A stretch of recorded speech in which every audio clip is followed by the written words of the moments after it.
Great. Now everything that you say and type will be recorded for the future participants. For forever. All right. All right. Are there any? Um, Is there anything else that we should say before we move on? I was gonna say, so I skimmed a couple of the homeworks. Um, there are some mistakes here and there. So I would say that mistakes, or rather misunderstandings of the material in lectures 1 through 4 will be very bad. In the sense that this material at the beginning is really important to understand everything that comes afterwards. So like, let's say you don't understand like uh cardinality of sets or something simple, then it will propagate further on and you'll have a lot of trouble. So be really, really careful, especially with this stuff. For example, let's say you didn't fully understand lecture 5. It's okay. Lecture 5 will not really show up much afterwards. Okay, that's all I have to say. Um, I feel like I had something to say, but then I forgot. Maybe I'll come back to it later, but I don't remember. All right. So let's begin. So last time we talked about sets, and in lecture 1 we just talked about just a little bit about propositional and first order logic, and today we're actually going to talk about proofs, which is probably what this course. But by the way, you can see like the PDF, right? Yeah, we can I see need it. to make sure. Okay, great, great, great. So today we're actually going to talk about proofs, which is probably what Math 300 is about. And so this is probably going to be one of the most important lectures that that you listen to, because we're going to talk about different types of proof techniques that you'll be using for for this homework and all the homeworks going forward. So it's very important that you get it correct. There weren't any other questions about the lectures prior, right? Great. All right, let's begin. So, how do we prove a proposition? We use something called an argument that we begins with like a set of propositions called the assumptions. These are the assumptions of the assumptions that you'll be making. I think, well, I usually call them hypotheses, but assumptions is completely fine. And for every step that you make in the proof, you're going to be justifying each step with like a mathematical axiom, right? Some the axioms that you take for given, right? Axiom means like the other word is a postulate. It means you take for a given without proving it, or you're going to use a previously proven fact. And the argument always ends with the conclusion, which is usually what you want to prove. Okay. So, and what a proof is, it's a type of argument that concludes with the proposition that we're trying to prove.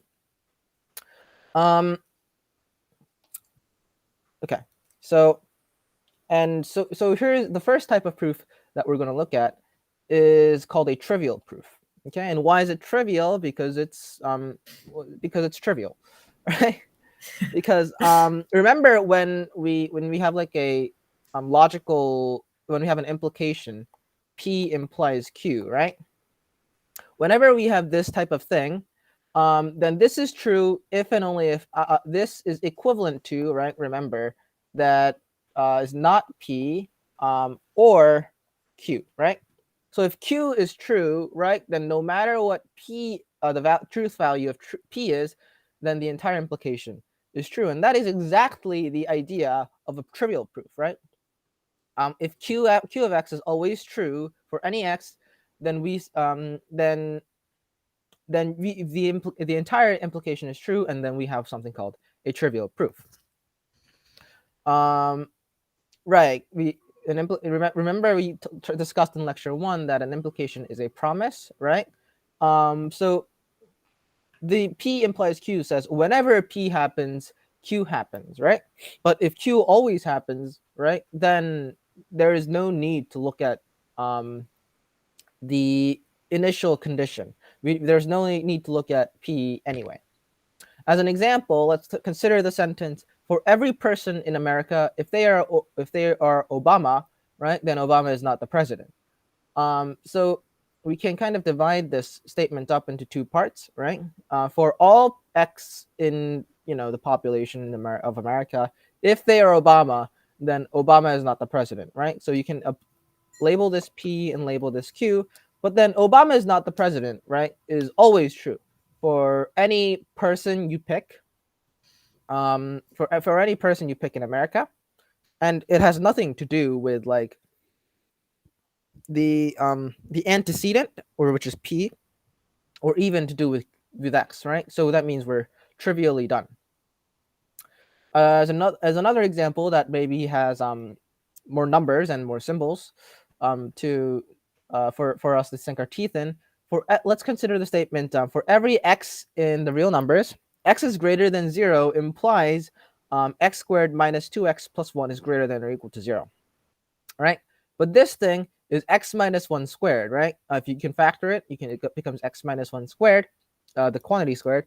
So the consequence, right, is always true, regardless of the antecedent p of x, right? So that means q is always true.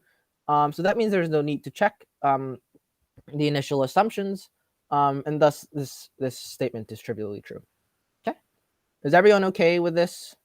I'm gonna go over full screen. Is everyone okay with this argument?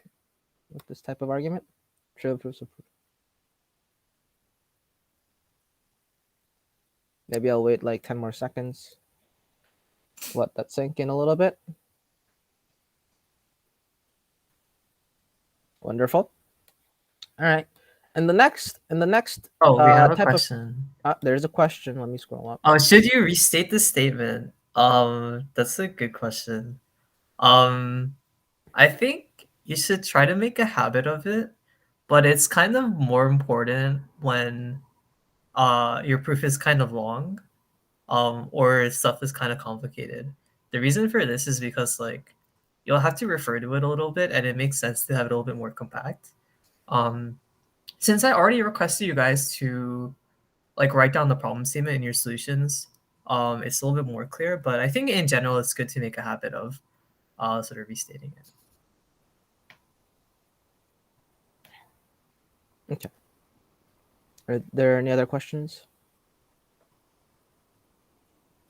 Great. Let's move on. So the next thing is called a vacuous proof, right? So remember, we wrote before, right? The idea here is a little bit different, or it's very similar actually. Remember, P implies Q is equivalent to not P or Q, right? So in this case, right, all we need, if we show that not P is true, so P is false, then the entire implication will be true, and that's exactly the idea of a vacuous proof. Okay, so if P of X never happens, then the promise, we don't really need to care about the promise, right? Um, and right, usually when vacuous proofs, right, you a lot of the times you're going to see them in the context of empty sets, and we kind of implied this in the last. We kind of talked about this in the last lecture, but we'll talk about it here again. For any set A, the empty set is a subset of A. Remember we talked about that the empty set itself is an element of the power set of A, and this is basically an equivalent statement, right? We need to show that to show set containment, set subset relations, right? We need to show that for every X, if X is in the empty set, then X is in A, right? But since we have the empty set, this antecedent is always false, right? Now there's nothing, an element being in the empty set is always false, right? So our P of X can never be satisfied, right? So our promise is not broken. Okay, and that is how a vacuous proof works. So here's another example. So for any x in R, x squared is less than 0 implies 3x plus 3 is greater than 0, right? But x squared is less than 0 is never true for any real number, right? For the square of any real number is always non-negative. So the antecedent is always false, and the statement holds vacuously. Okay. Does that make sense?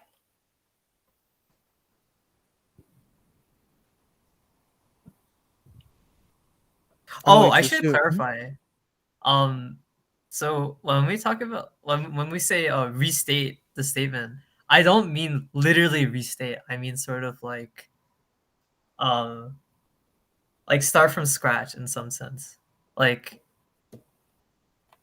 like you could begin sort of like out of nowhere. So for example, like let's say like in the statement you're trying to prove like there are some variables like show like this the statement you're trying to prove is like show for any graph G with n vertices that blah blah blah. Um then like you could start your proof by just saying like suppose n is even and like just assume we know about n. Like that's okay. But what I meant was like it's better if you say like G be a graph with n vertices. I didn't mean like actually just restate the statement. Sorry if that was confusing. Are there any other questions? All right. Wonderful. That's not what I want. All right, let's move on. So now we're going to talk about, actual proof techniques that you'll probably actually use in real life. So here's the first type of proof, and it's going to be called a direct proof. It's just when we begin with the premise of the implication, right? We begin with the assumptions, and then just go down the logical manipulations and reach our conclusion directly. It's kind of in the form of P implies something, implies something, and some implies something, implies Q, right? And this will be what the kind of the format of a direct proof. Okay. So there's so the this type of proof seems easy, right? But things get a little bit complicated when we are dealing with quantifiers, especially with like the universal and existential quantifiers. I guess those are the only quantifiers we talked about. Okay, so how do we prove a statement with a universal quantifier, right? The way how you do this is you're going to in the beginning of your when you're proving a universally quantified statement, right? Basically a for all statement. You're going to just you're going to say something like let x be in A, right? Like if it's x in A, right? You're going to say let x in A. In this x in A is going to be arbitrary, right? Um, you're going to just pull it out of thin air, and you're just going to continue going on in your proof. But the other thing is you cannot impose any restrictions on this x, right? Other than that it is an element of A. You're going to need to deduce everything in about this x based on the fact that it is a set of it is in the set A. Okay. If you were to assume more things, right?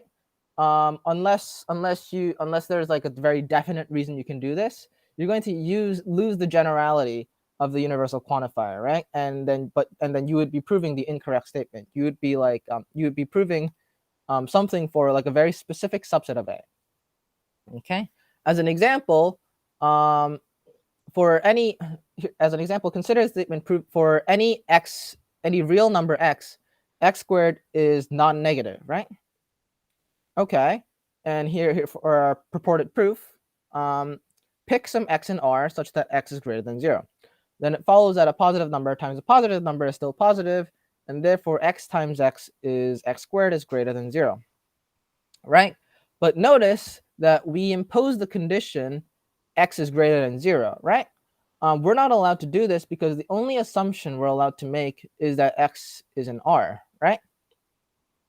So we're not actually really allowed to do this. So this kind of move is bad, right? So for a better proof, you would probably we'll get to that later. Actually, I think we're going to talk about that later.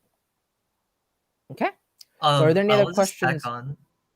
on. This mistake of like erroneously imposing more conditions on a universally instantiated variable is so common that I'm definitely going to see in the homework.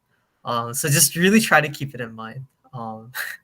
It's a very, very, very common mistake. When you impose conditions on your variable, it needs to be done in a very subtle and in order to not to be in order to be not be wrong, there needs to be something like usually there's some kind of casework going on, but we're going to discuss this kind of later because it's casework and there's some symmetry you can exploit.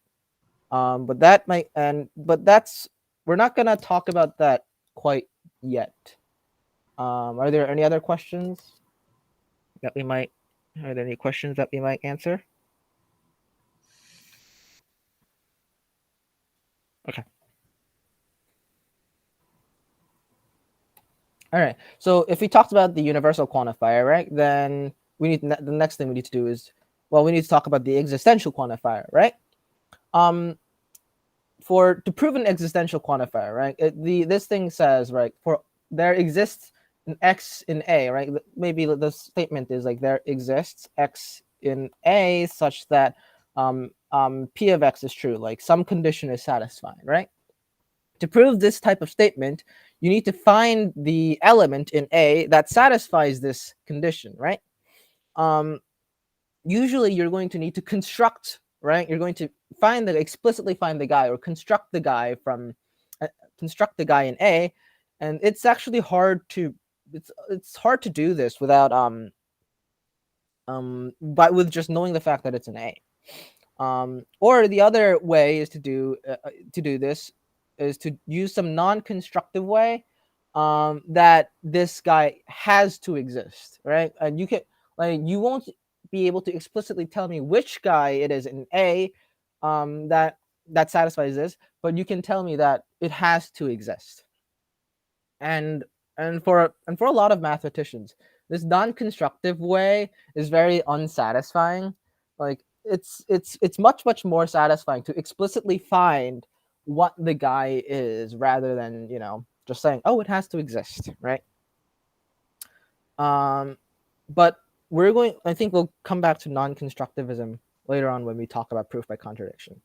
Okay, as an example, right, of proving existentially quantified statements, consider the statement that for all x in Z, there is some y such that x plus y equals 0. You saw an example very similar to this on your homework from your first lecture. And here's how we would prove this, right?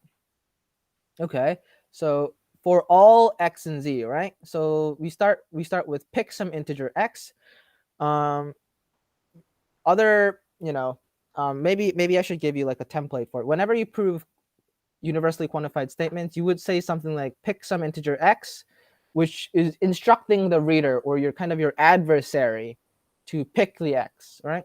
Other ways to phrase this would be let x be in Z, right? Or let x be in Z be given, let x be in Z be arbitrary, or fix x be in Z. Okay, these are some other kind of ways you can phrase it if you get tired of phrasing things the same way over and over again. Okay, so this is the for all statement, right? We just picked, there is some Z, so there is some x in Z, and only thing we know about it is that it's an integer. Okay, then let y equals minus x, right? The additive inverse, right? So we are constructing the y, right? We're constructing the y from the x. Okay, and now you need to show that the guy that we claim actually satisfies the condition that we purport, right? Okay, then x plus y is equal to, well, y is minus x, x plus minus x is equal to 0. So it actually indeed satisfies the condition that we claim that it's satisfied, right? Okay, so that means we're done. Did that make sense? Did that entire discussion make sense?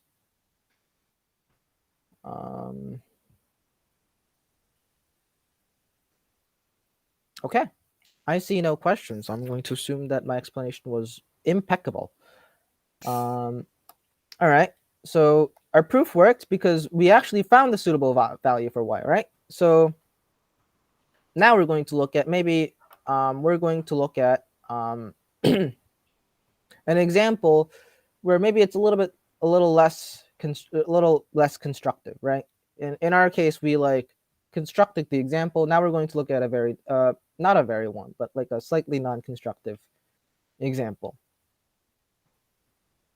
All right, so This is something probably you've all you all know already, but you say an integer x is even if 2 divides the integer, right? So that there exists an integer k such that x is equal to 2k. And its counterpart, of course, is the odd integer, right? An integer is odd if there exists some integer k such that x is equal to 2k plus 1. No questions about this, right? I don't think there's any questions about whether an integer is even or odd. Okay. So as an example, consider the statement for any 2 consecutive integers, at least one is even. Okay. When we say consecutive, right? I guess we never really defined the word consecutive, but excuse me. So we need to be slightly careful here. Okay. So if so, let x be an arbitrary integer, and or then x and x plus 1 are consecutive, right? Or you can just say let x and x plus 1 be arbitrary consecutive integers. Well, if x is even, then we're done, right? Because 1 is even. Okay, but if x is odd, right, then we want to show that x plus 1 would be even. Okay, then right. So how do we prove that? Well, you start with x is odd, then there exists some integer k such that x is equal to 2k plus 1 because it's odd, right? And that follows directly from the definition of odd. Then what you do then is add 1 to both sides of this equation. X plus 1 is equal to 2k plus 1 plus 1, but that's 2 times k plus 1, right? So 2 divides x plus 1, right? That means x plus 1 must be even, and you've fulfilled you've completed the proof. Okay, so this proof doesn't show that either x or x plus 1, like we don't actually say which one is even. All we do is kind of show that at least one is even, which is a little bit of a non-constructivism over here. Okay, are there I any have a questions? question. Is there a question? Should there be any sort of remark that all integers are either even or odd? Um, I mean, you're right. We should have to prove this. Um, and I had this difficulty when I was writing this because I was like, oh well, how I can't just like shove that under the rug, but then I did it anyways. Um, it's okay, I guess. It's okay for you to assume that all the integers are either even or odd, even though we haven't proven it yet. We will actually rigorously prove this in lecture 6, kind of. You'll see that idea pop up when we talk about partitions of sets. But for now, we'll just take it as given because I think, you know, you probably knew this in your heart when you were in elementary school. Um, I don't think when you were in grade school, you went around questioning if every integer is even or odd. But yes, it's a good question to ask, but we'll just take it as given for now. All right. The next thing is a proof by cases, right? What is this? It's one where we split the proof into multiple cases, like the name kind of implies, and then you're going to need to collectively cover all the possible cases. The difficulty with proof by cases usually is that you need to be confident in yourself that you have all the cases that are relevant, right? So maybe you might leave out a case, or maybe you might have left out a case, or maybe you overcounted. But that's usually kind of like less egregious. But that's why, and sometimes like proof by cases tend to be very not elegant because of this, because it's gonna feel like bashing, and bashing is not elegant. It's certainly not slick either. So what does a proof by cases look like? It looks like exactly what we did, because oh my goodness, what am I doing? It looks like exactly what we did, because this is a proof by cases, right? There were 2 cases we examined, right? The first case we examined was if x is even, then we are done, right? That's case 1. But the case 2 is if x is odd, right? So there's 2 cases we examined, and in both cases we came to the desired conclusion. Okay, so this would be an example of a proof by cases. Um, if you are studying computer science, as a warning, um you might want to just jump to doing proof by cases, right? Just like if you're coding, right? You might want to have like a bunch of if statements and try to like cover all the cases that could happen, right? Else if, whatever. Don't do this. Um, a lot of the problems, well, so there's some problems that will just naturally lend themselves to casework, but for a lot of the questions that you think of, there may be a way to just prove the desired statement without casework. And as I said before, those are usually the more elegant solutions, the slicker solutions, and those are way way more satisfying than just like bashing your way forward. So you should always kind of like stop before you start continue doing casework. Stop and then think about whether or not like you should actually, you know, be reducing the entire problem down to cases, right? You know, but as I said before, there are problems that naturally lend themselves to casework, and sometimes a proof by cases is inevitable. But usually you should just try and avoid it, because casework makes things complicated and unelegant. And Yeah. and if you're doing math, you really really care about elegance. All right, is I'll there a also say, question? you can get stuck with cases. So the reason this comment is so here, is because when I took 311, I didn't take 300, so I didn't really know how to write proofs all that well. And my analysis professor like saw me like struggling, like trying to do cases where I shouldn't be doing cases. So he basically gave me this comment, and so that's why I repeat it to you guys now. Mm-hmm. As like an example of like when casework can get hairy, but casework is unavoidable. Um, act, we'll kind of come back to this idea. There's something called like when you're constructing the real numbers. I think I have time to talk about this. It's still 131. When you construct the real number, there's something called the Dedekind cuts, and you want to prove that you're going to construct it, and you need to prove that it satisfies the desired properties. It is the worst thing in the world to prove that it is like it is a number system that is nice, right? It's sufficiently nice. There's like 27 cases, different cases when you need to show associativity holds, and it's ugly, it's unavoidable, and you'll probably have to do it when you take an analysis class. Um, but yeah, sometimes casework is unavoidable. I see a question. Would the prior proof with y equals minus x be an example of a proof by case? No, no, no, no, no. That is not a proof by cases, right? I'm assuming that you mean this case, right? This is not a proof by cases because there's only one case. Does that make sense? There's no need to divide yourselves into different cases. It is x is in z, and then you set, right? You pick y is equal to minus x, and then this holds. Does that make sense? It's not a proof by cases. You are identifying which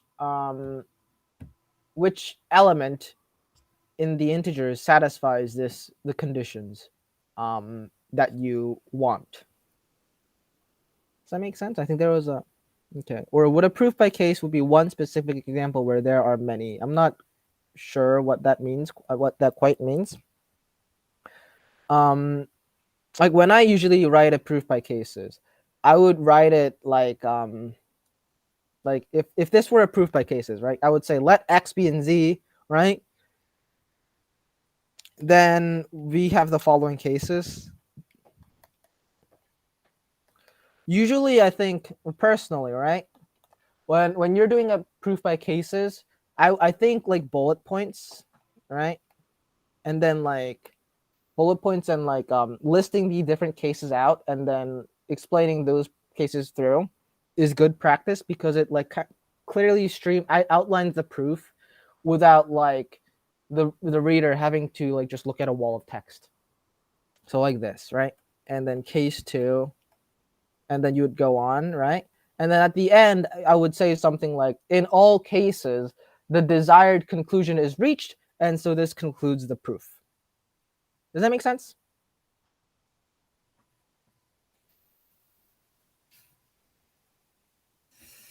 But what I but this thing is more of like a stylistic thing. You don't have to do it if you don't want to. This is more of like a preference, because I think it like makes things clearer. And clearness is, is everything when you're writing mathematics, right? Or clarity, that's the word. Are there any other questions before we move on to the next proof technique? Right? You'll get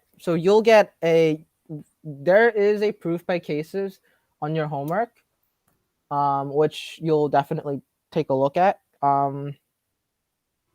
There are not as many cases as you may think. I think initially we thought there were like, I think, what, 9 cases or something, right? But there's like not that many. All right, so let's move on. I don't think there are any other questions. The next thing is called the contrapositive proof. Remember when you, in your homework, right, you prove that the contrapositive is equivalent to the original statement, right? So when we have we have P implies Q, right? You prove that this is equivalent to not P, not Q implies not P, right? Then this is called the contrapositive, right? And this is very important, because it's a very nice, it's a handy tool to have. It's a handy tool to have in your toolkit. Okay. Well, you won't see this very often, right? But it'll pop up enough times, so enough to so that you need to keep it in the back of your mind. Okay. Here's an example. For any integer x, if x squared minus 6x plus 7 is odd, then x is even. Okay. And it's not particularly easy to do this by a direct proof, right? You would say, okay, since this thing is odd, you would say that there must be some integer k such that x squared minus 6x plus 7 equals 2k plus 1, and then you would kind of go on, but it's not really clear what to do after this, right? So one strategy you might employ is to use the contrapositive, right? Okay, so if x is odd, then x squared minus 6x plus 7 is even. Okay, but this is a lot easier to sink our teeth into, right? This is because this is in the form not Q implies not P, right? If we label this, right, this as P, you label this as Q, right? Then not Q is x is odd, right? Because every integer is either odd or even, and if it's not even, it must be odd, right? And not P is x squared minus 6x plus 7 is even. Okay. And that will be the goal of the proof. Right. So how would we do this? So we start with saying x be an odd integer, right? And so x is 2k plus 1 for some integer k. Then you have x squared minus 6x plus 7, right? After you substitute an x equals 2k plus 1. Then you have x. Then you would do some algebra. You would get that it's 2 times 2k squared minus 4k plus 1. Okay. But notice that this is 2 times some integer, and that means x squared minus 6x plus 7 is even.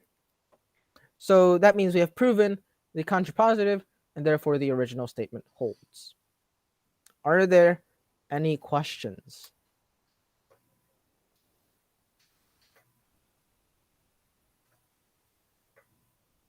Are there no questions? Is everyone just doing the homework right now? Let's see how many people. Okay, one more person turned it in. We have 6 Nice. stragglers. All right. Okay. And contrapositive, right, is something that we kind of need to be careful, because it's very easy to get confused with the next proof technique we'll talk about, which is called a proof by contradiction. I A think lot of I'm sorry. I people, think it's hilarious the huge warning with 18 exclamation marks. yeah, a lot of people do contradiction or say they're doing contradiction when, in fact, they're doing contrapositive. Um, and the unfortunate fact is a lot of professors don't care. They're all the same. It's all the same thing in their heads. Um, so a contradiction, right, is something in the form of like, let's say P and not P, right? And this is always false, and everything implodes after once you reach this step. Actually, I haven't actually explained what a proof by contradiction is. Okay, so what is a proof by contradiction? So remember, right? Remember. Um, we have something called the implication P implies Q, right? The denial of this thing, one of the denial of this thing is in the form um, P is true and not Q, right? Does that make sense? So if we assume P and not Q, right? Which would be the equivalent to not of the implication, then we want to show that this is going to inevitably lead to a contradiction. Okay? When we say contradiction, I mean something like if you have another like something of the form R and not R, and which would be absurd, right? By the law of the excluded middle, right? Um, if every step that you took in the proof was good, then the only thing wrong, right, would have been the original assumption P and not Q. And in particular, is not Q would have been problematic, right? So that means, or P and not Q, right, would have been problematic. That means the denial must have been false, right? And and that means the original implication is true, again, by the law of the excluded middle. Did that make sense? That might have been a little bit um hard to wrap your head around. So maybe there are questions someone wants to ask. It's very important. That does make sense. Great. Um, It will make more sense when you see some example. the all right, and as I said before, a lot of people confuse a proof by contradiction with a proof by contrapositive, right? If you're doing a proof by contradiction, right? If you start with P and not Q, right, and then you go on your proof, and your contradiction, and you eventually reach, right, and your conclusion is not P, then congratulations, you didn't do a proof by contradiction, you did a proof by contrapositive, right?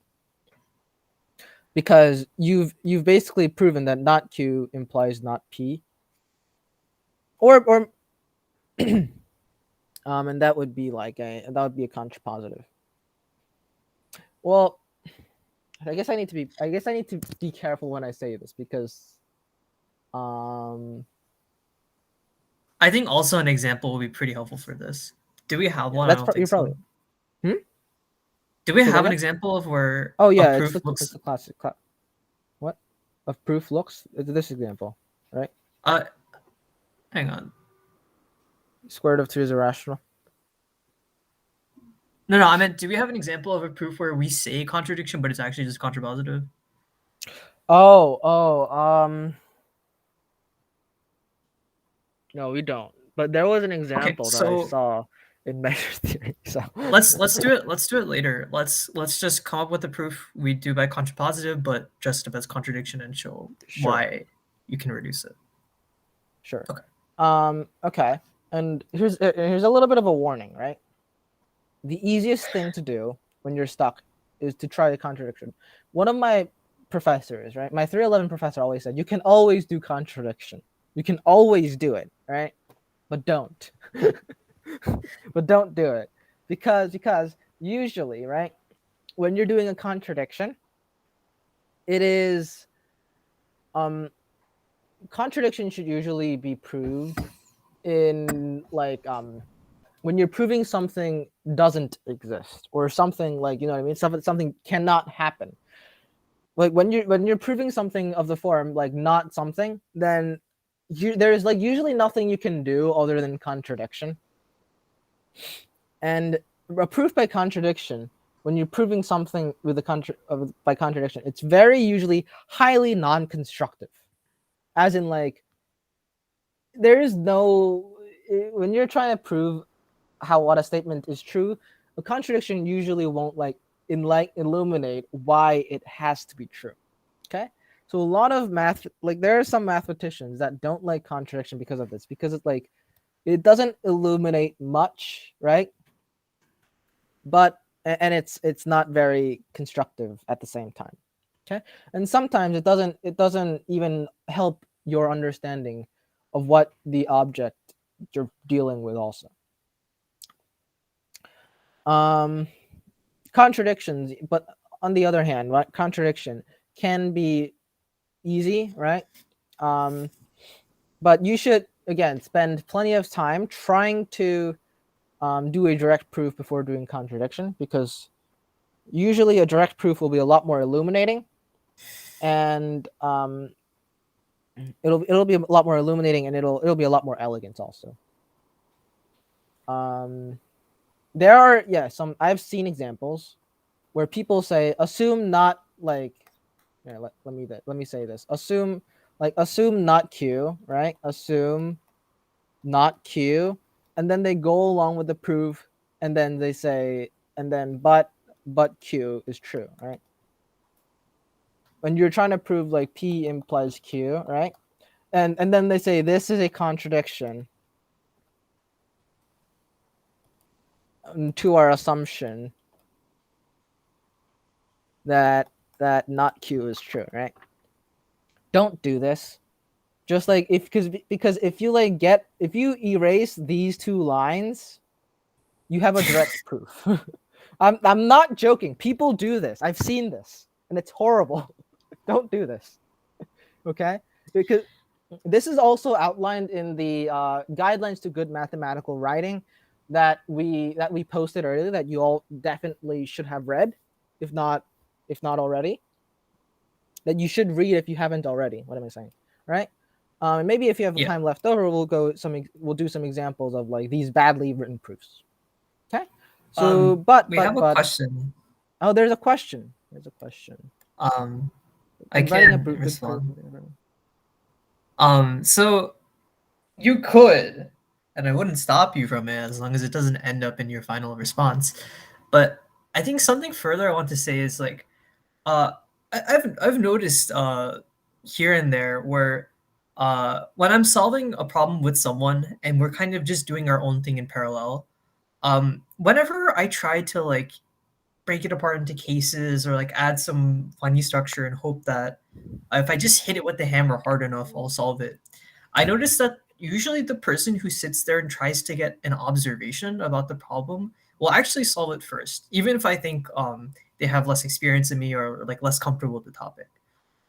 So I think the first thing you should do, and probably the thing you should try to spend the most time on when doing a proof, is sit there and think about any observations.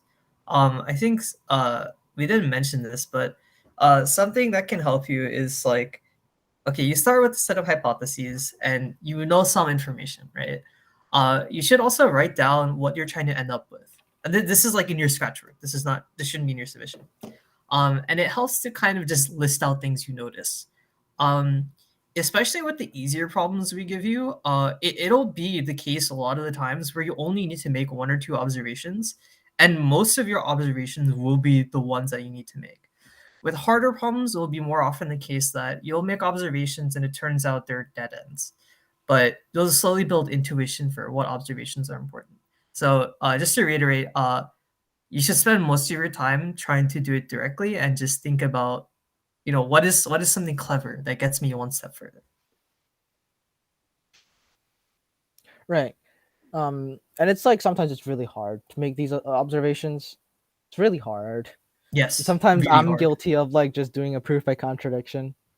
Me But too. like I don't know, I'm gonna admit it, but like it's really hard. Yeah. um And sometimes proof by contradictions can be elegant. Like what is it? I think it was Hardy, right? Hardy was one of like a famous British. Well, he was British, right? Pretty sure he was Yeah, I think British. so.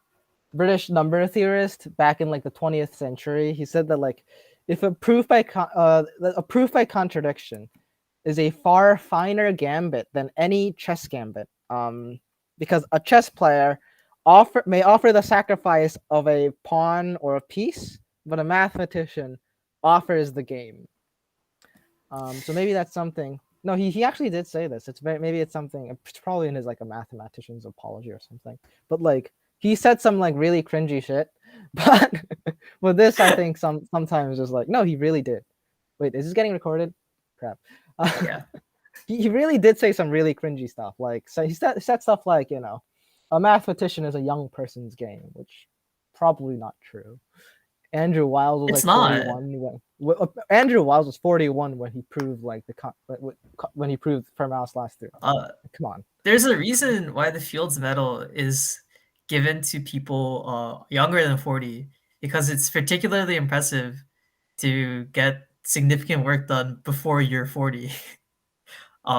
And most of the mathematician's best work will come after a long time sitting on something, long, long time, decades. So, Math takes yeah. time, so don't be like, I Yeah. don't know. All right. So let's get back on track. So whenever you begin a proof by contradiction, you must state, right? You need to do this. Assume for the sake of contradiction that this is true. It doesn't need to be this verbatim. You can just say something like by way of contradiction, towards a contradiction, or like for the sake of contradiction. You know what I mean? Um but like you really can't, say something. You can't say you're not doing you can't say that you can't not say that you're doing contradiction and assume the reader knows what you're doing, right? Like the reader is dumb. Reader is very dumb, and the reader doesn't know what you're doing at all, right? So you need to tell the reader explicitly what you're doing. Okay? Does that make sense? Well, I wouldn't say like the reader is dumb. I would say a little more precisely, the reader is smart, but they're also blind. I hope that makes a That's little bit probably a more better way to sense. put it. Thank you. It's a better Yeah. way to put So it. like you can like you can do some tricks. And you can assume that the reader can follow a little bit. But you shouldn't assume they know what to follow, if that makes some more sense. I probably doesn't. Oh no. Um Okay. okay. I will just leave it. Does does that make sense? All right. So the next thing, our example of a proof by contradiction is like the classic example that there is no rational number whose square is 2, right? Or just that square root of 2 is irrational. Or square root of 2 cannot be a rational number because baked into this statement, right, is already like the implication that it exists. But how do we know it exists? It may not be clear, right? And we're going to get back to this in lecture 10. I'm making a lot of promises for lecture 10, so I'm like building up hype for it, but I'm a little scared that I'm not going to be able to deliver. Let's move on. So what is the set of rational numbers? It's the set of all p over q, right? Rational numbers are basically fractions, such that p and q are integers, and q cannot be 0 because if it's 0, you're dividing by 0, and then everyone is sad. We're going to also impose the additional condition such that you can write them in simplest form, such that the greatest common divisor of p comma q is equal to 1. Okay? Right. So in our definition, right, which might deviate from the usual definition, right?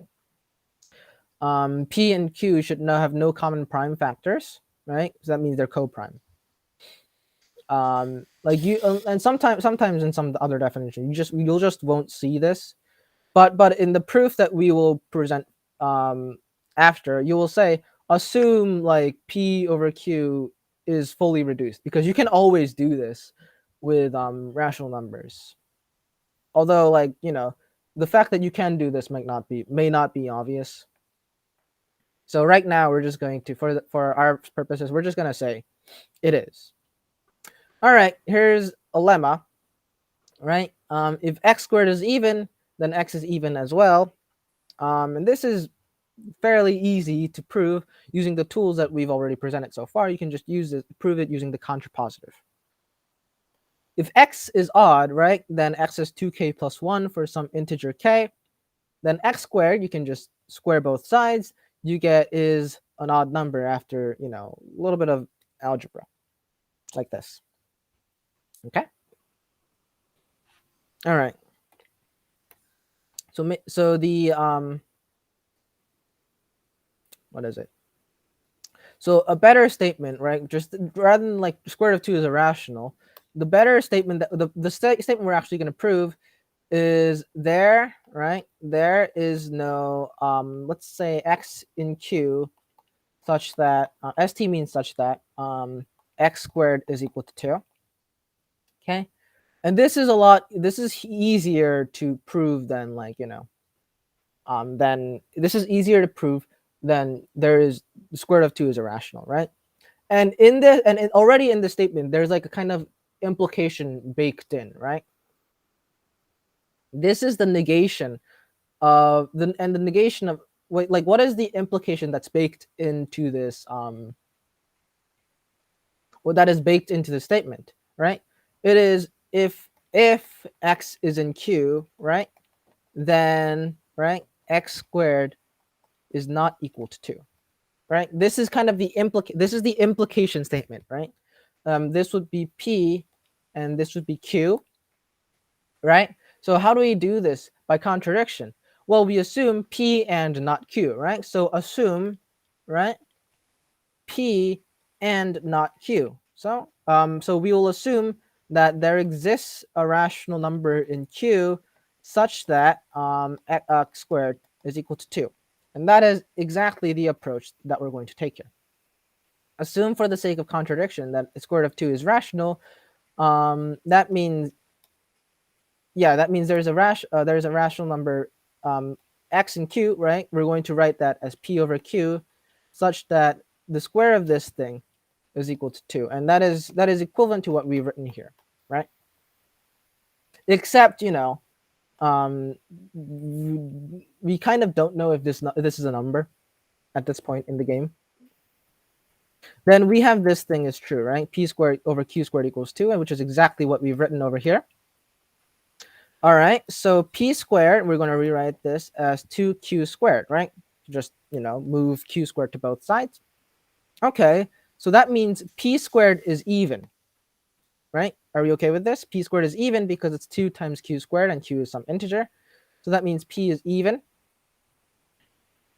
Because p squared is even, and p is even by our lemma over here, right? P squared is even, so p has to be even also. All right, that means that means p is equal to 2k for some right k in z. So let's write that. Then we have 2k squared is equal to 2q squared. All right, that means 4k squared is equal to 2q squared. Hey, that means we can cancel 2 from both sides. That means we get 2k squared is equal to q squared. That means, right? That means q squared is even. That means by our lemma, again, that means q is even. But what does this mean? That means p and q are both divisible by 2, right? That means p and the GCD of p and q cannot be 1 because we've shown that 2 divides both p and q. And that is a contradiction. This is a symbol that some people use for contradiction. All right. And that is that's a contradiction. And why is it that's a contradiction to our original assumption, right? So that means the assumption that our original assumption, right? This must have been false, right? This entire assumption, or I should actually say this. entire assumption must have been false. So that means the negation of that must be true. Does that make sense? Question, kind of unrelated. Do you think we'll ever need to make lemmas in our homework at our current lemma, or is that something we'll go over later? Sometimes. Maybe you wanted a I lemma would already say in one of the problems that you solved so far in the bonus in, questions. in like in 300, I don't think too much. I think it's pretty rare. Also, I think even for showing square root 2 is irrational, like this didn't need to be a lemma. Um, like you can kind of just put it in the proof and it's okay. I think there's just more structure when you make it as a lemma. It depends. So it's partially a style choice.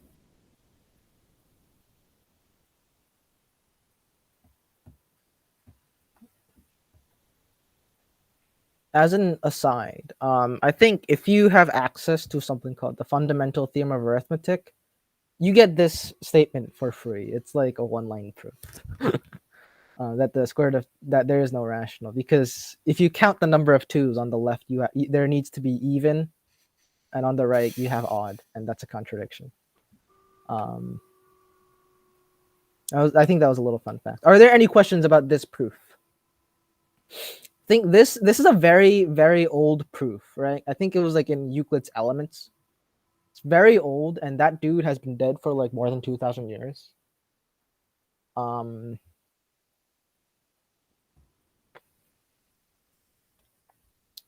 there any other questions? I can just keep talking about this. I think Vi Hart has a very nice video on like on the irrationality of square root of 2 and like the cult of Pythagoreans. That video is like almost 10 years old now. Do you guys know who Vi Hart is? I think like I Three think Blue One. Fireheart doesn't She make just kind of videos anymore. no, she's faded out of existence. But like she's kind of like one of the OG math YouTubers before Three Blue One Brown. Um, well, I don't think she makes them anymore. She like does some other work. But yes, she has a very nice video. It's called like "What Was Up with Pythagoras," and like she goes over this proof in like very quickly. So maybe after like stewing over this proof and maybe going over it again, I think it's a very good exercise to watch that video and think about like what she is talking about. Are there questions um, that you might want to ask before we transition over to maybe bad proofs that you shouldn't do?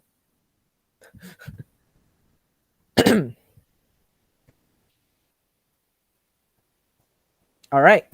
I guess there aren't that many questions, so maybe we'll I guess that was that fantastic of a lecture. So maybe we shall make up our promise from earlier and give you some examples of bad proofs. I don't know if I had any off the top of my head.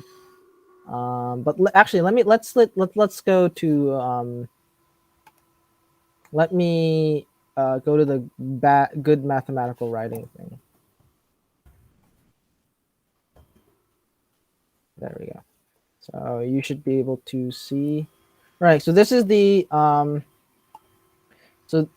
so we're just gonna talk about this for now, right now, because now we've given you basically all the tools. What the heck? To write a good proof, right? And now it's going to be very important for you to write a good proof, or we're going to get a little bit angry because we don't want to read garbage. No, I'm being completely serious. Use complete I mean, sentences. yeah, I agree too. Like, don't do this. We don't want to see scratch work. So use complete sentences. Know your audience. Right? It's a lot nicer. This is one thing I think. The other thing that I want to emphasize: avoid shorthand, as in like like math writing is there's formal and informal writing. Like informal writing is something that I might write during lecture, or like something that you might write in your notes or on scratch paper. But what the homework that you're handing in is formal, right? It's formal writing. But and you should not write shorthand usually. Um, like these symbols, right?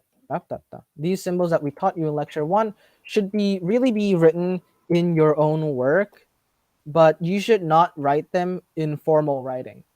Like these symbols or abbreviations, don't do them. You should, use the English language like God intended. Um, there's some there are others, these symbols, right? These symbols are acceptable. You should use them. Um, but like, Hey, don't what's going use on here? shorthand. What did I screw something up? No. Since when is multiplication a relation? Multiple. Where does it say this? Addition. As are Well, relations. yeah, I guess it's it a is, relation. It's a but like, function, which is a relation. but why would What you are you say talking that? about? Like, It's why would you say that? And it's even every even worse, function is a relation. I don't know what you're talking about. he's gone on to say that union's a relation. That's It's just true. what the fuck is That's the true. type of this thing? This is terrible. That's true. It's true. It's a union is a function, right? It's an operation. The Sir, please tell function. me the type of the union relation. It's I mean, like, come on, don't do that. everything is a set. I don't know what you're talking about. Oh my god. Um. Well, it's just technically true, but no one actually thinks of it like that, though. Yeah, yeah. All right. Elegance. Decide what's important to say. This basically means conciseness, which is part of your rubric, I think, right? Still, or Yes. elegance. I think So, it's like concision is like 20% of the proof grade. all right. Um. Yeah. I don't. I probably shouldn't say this when this is being recorded. I'll say it later when it's not being recorded. Because it's Okay. terrible, and so someone has someone I think there was I think I read somewhere like a good proof should be like this, but it's like incredibly in bad taste. Well, it's kind of funny It's though. crass. Okay. It Okay, is, yeah, we'll yeah, wait. We'll wait to see that. yeah. Highlight structure, avoid red herrings. Yeah, yeah. This is what I was talking about, right? Show that if 4 divides an integer n, then n is even. Okay, and the proof would be a contradiction, right? The author does take care to tell us it is contradiction. Suppose n were not even, and then since 4 divides n, then we have n equals 4k for some integer k. Thus, n is equal to 2 times 2k, which is even, and this contradicts our hypothesis that n is not even. Don't do this, because if you remove these 2 lines, right? It's a direct proof, and it's completely fine, right? And that's what was said here. And the other thing is, proofread. Sometimes, I mean, a lot of times I'm guilty of these too. I'll just submit my first draft and then notice that I have 20 typos in my writing. But you should usually just take care to refine your writing. Yeah, so these are some very basic, very basic advice, I guess, or guidelines to writing good things. Your writing should be clear, and they should be concise, and they should get the point across. Okay, and it's hard to this is hard. It's hard to do this. As in this is just another skill that you've been just introduced to, and it might not be the easiest thing to and no one you need to learn to walk before you run, right? Yeah. So we'll help you with a lot of practice we'll help you practice with grading, but And these like are I said basically what the before, expectations are. Yeah, this is hard. And it's actually not the expectation that you know how to write a proof at the end of this. The expectation is that you can just tell what's a proof, and even that is hard. So I mean, this is a lot of stuff. This is writing. You'll have to use the skills that you learned when you were learning to write English.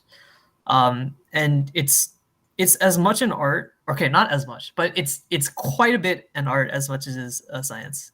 Um, which is why in the grading, 50% of the points are just for style. If you want like more details, I think Halmos, right? Paul Halmos, who is like another phenomenal writer. He wrote like a linear algebra book called like Finite. He wrote like the first linear algebra book, which kind of like but he has like I think he has an essay on like mathematical writing, so you might want to check that out also if you want to. Can you write that down Uh, somewhere? where would I Halmos? Oh, you can put it in Halmos. stuff. I think that would be a good place. Oh, okay. I'll just drop a link later. Cool. Thank you.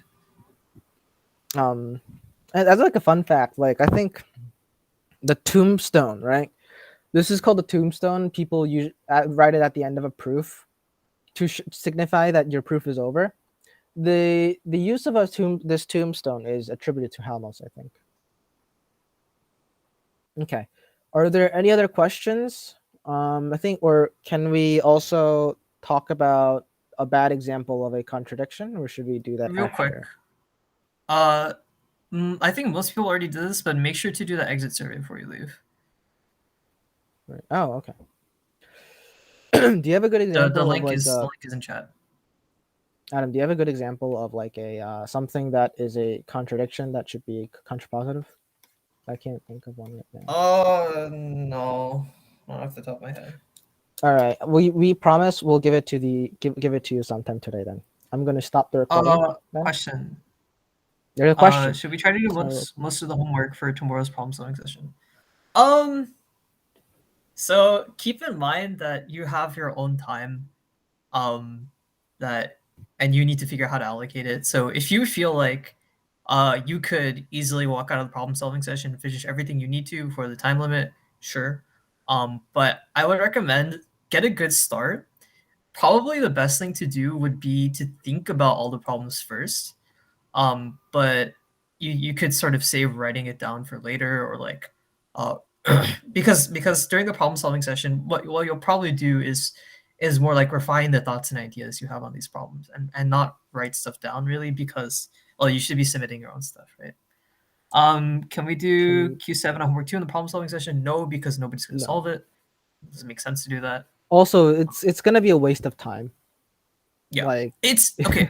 The reason that that question is there is because some people I expect to get done with everything else like quickly, and it's just something to chew on. And it's gonna be something that returns later, either in our lecture 10 or analysis, wherever. it will Um return in lecture 10. Very cool. Uh so it's just something to chew on. It's not something you're meant to solve at all. Another question. If we have to start a proof by contradiction by saying assume due to anything similar. Um, Oh, that's a okay, good for point. contrapositive, Yes. you should probably do it, especially at this level. So in this course, 100% uh, say something that you're looking at the contrapositive. It's pretty frequent, like in like higher level math, or like just papers that like people will just do contrapositive without saying it, and you're expected to understand it. They'll even like skip the like they will. I don't know why people just start cutting off at both ends of the proof. So like they'll start somewhere and you'll be like, how the fuck did you start there? Or they'll end and be like, the proof's over, and you'll be like, I don't see how the proof is over. But in this level, we will try to say as much as we can explicitly. I mean, even I mean, I like to think I'm in upper level math. I'm probably not. I still write like we will prove the contrapositive. You should do it. You should be striving for clarity, and if you're cutting out things that will harm clarity, don't cut it out. Clarity is should be your utmost goal, and then it should be brevity, right? Um, are there any other questions?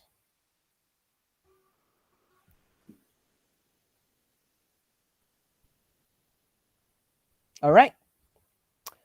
I will now stop the recording. We stop presenting, and now I'm going to stop the recording.